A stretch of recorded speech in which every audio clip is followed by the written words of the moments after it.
Bienvenue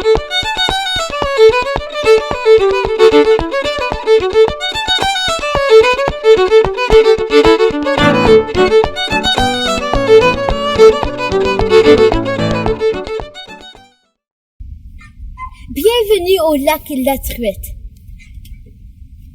Une des diverses places que Tijan et les éphémères vont aller durant le parcours de ce conte.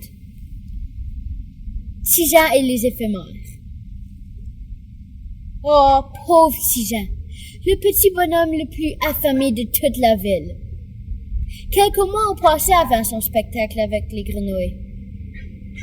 Avec l'argent récolté, il s'est acheté une petite cabane tout près des chutes du génie. Mais il n'avait pas assez d'argent pour la nourriture. Il avait donc très faim. Tout ce qu'il avait mangé pour les derniers mois était des champignons sauvages. Pauvre lui. Un beau samedi matin ensoleillé, Tijan marcha tout près des chutes du chenil en lançant des roches dans la rivière. Tout à coup, deux petites bébites atterrirent sur l'épaule de Tijan. Tijan tenta de les souffler,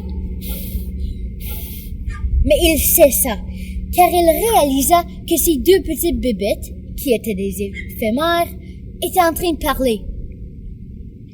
Oh, regarde ce pauvre garçon. Il regarde affamé. Tu penses qu'on devrait l'aider? Bien sûr. Tijan avait tout compris. Mes chers petits éphémères, dit-il, voulez-vous m'aider s'il vous plaît? J'ai tellement faim. Tout ce que j'ai mangé pour les derniers mois était peu de champignons sauvages. Oui, nous avons une petite caverne. Mais c'est l'autre côté des chutes. Tu n'as pas peur de te tremper?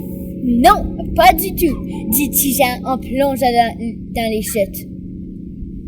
Il atterrit dans une grotte humide, remplie d'éphémères.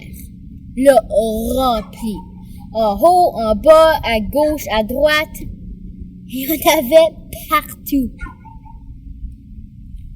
Tout à coup, toutes les éphémères commencèrent à chanter.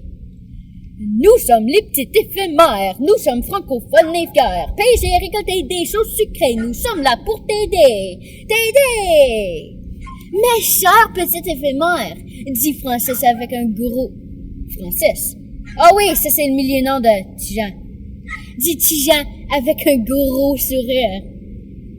Je veux tellement que vous m'aidiez. J'ai vraiment besoin de la nourriture. Oui. On sera des grands amis. On te donnera plein de gâteries, puisque tu es très gentil. Gentil! Tijan était émerveillé. Pour la première fois dans 2 mois, il était pour manger de la bonne nourriture. Une éphémère atterrit sur la tête de Tijan. Hey, bonjour, Tijan. Moi, je suis Brain. Je peux-tu t'aider à trouver de la nourriture? Oui, j'ai tellement faim que mes blouses ne passent plus dans la porte. Oh oui, je comprends. Moi, je veux t'amener pêcher. Ça va juste être une petite aventure, tu sais. Alors, Tijan emporte Brain sur le lac La Truite, qui est ce lac magnifique ici, pour pêcher. Tijan arrêta au parc Homestead pour emprunter un canot. Une fois sur le lac, Brain a appris à Tijan comment construire une canne à pêche à l'aide d'une ficelle et un bâton. Par la suite, il montra à Tijan comment lancer cette ficelle ici à l'eau pour attraper du poisson. Avec l'aide des vers de terre que Tijan a trouvés sous une roche, ils commencèrent. À la grande surprise de Brain, Tijan attrapa le premier poisson. Un petit doré, malheureusement pas assez grand pour garder. Aïe, faut que ça pousse. Au moins on sait qu'il y a des poissons ici. Le reste du matin se passa très bien. Tijan et Brain attrapèrent plusieurs poissons, qui fera surtout de la bonne nourriture. De plus, Tijan peut revenir ici tant qu'il veut, car maintenant, il connaît tous les secrets sur la pêche. Tijan remercia Breen pour tout son aide au moment où qu'un autre éphémère atterrit sur l'épaule de Tijan, de retour à la caverne. « Bonjour Tijan, moi c'est Chuck. Là, c'est bon manger du poisson, de la viande, mais c'est très bon aussi d'avoir une alimentation équilibrée. Moi là, j'aime ça manger des légumes et des fruits. Tu veux-tu que je t'emmène à ramasser de la terre des têtes de violon? » « Bien oui, dit Tijan avec un gros sourire sur son visage.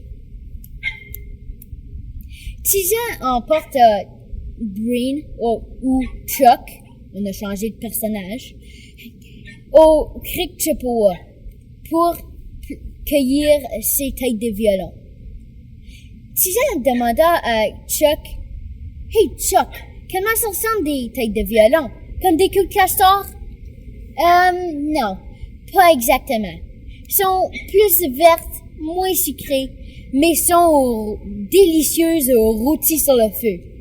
Moi. Chuck montra à Tijan les meilleures têtes de violon à cueillir. C'est meilleur lorsqu'ils sont toutes enroulées en spirale. Ils commencèrent. Tijan en cueille une grosse poignée. Surtout de la bonne nourriture. Le seul malentendu de l'après-midi, c'est lorsque Chuck devait souvent rappeler à Tijan que la terre est fragile et que si Tijan en arrachait trop ou si qu'il maganait ceux qu'il ne cueillait pas, il y en aurait plus pour l'an prochain. Tu sais, t'es très sage, Chuck. Tu me fais vraiment penser au cowboy franco-ontarien. Tu ne dirais pas, réplique Chuck avec un petit sourire et un clin d'œil. De retour à la caverne, un autre éphémère atterrit sur l'épaule de Tijan. « Bonjour Tijan, moi c'est Robert. Moi, je viens du Nord. Puis de temps en temps, on a une petite gâterie sucrée. Tu veux-tu aller faire de la belle tire d'érable avec moi à la pente de ski alpin Laurentienne? » Bien sûr! Tijan emporte Robert à la pente de ski alpin Laurentienne. Là-bas, ils produisent de la neige l'année longue. Tijan et Robert pèlent de la neige pour longtemps. C'était très fatigant. Pelleté après pelleté, glaciaire après glaciaire. Ils n'arrêtaient pas. À un moment, Robert dit, « Hey, Tijan, j'ai la sueur au front, mais personne ne va m'arrêter. Je veux t'aider. » De retour à la caverne, Robert ordonna à Tijan d'aller chercher un petit pot de sirop d'érable au coin de la caverne. Tijan avait tellement faim que même en regardant au pot, il pourrait juste le boire comme si c'était de l'eau.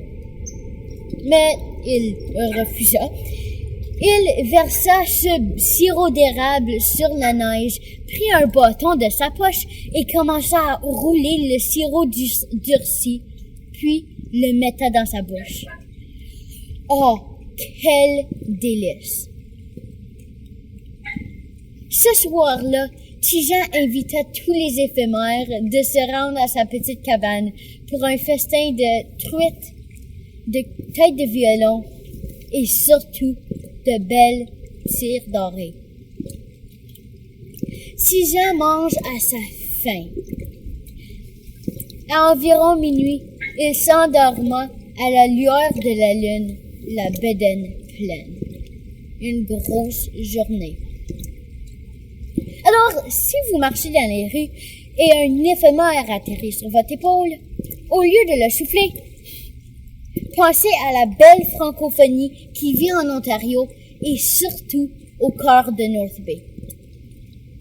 Oui, mon histoire est finie. J'espère que vous avez bien appris au sujet de la francophonie. Merci. La fin.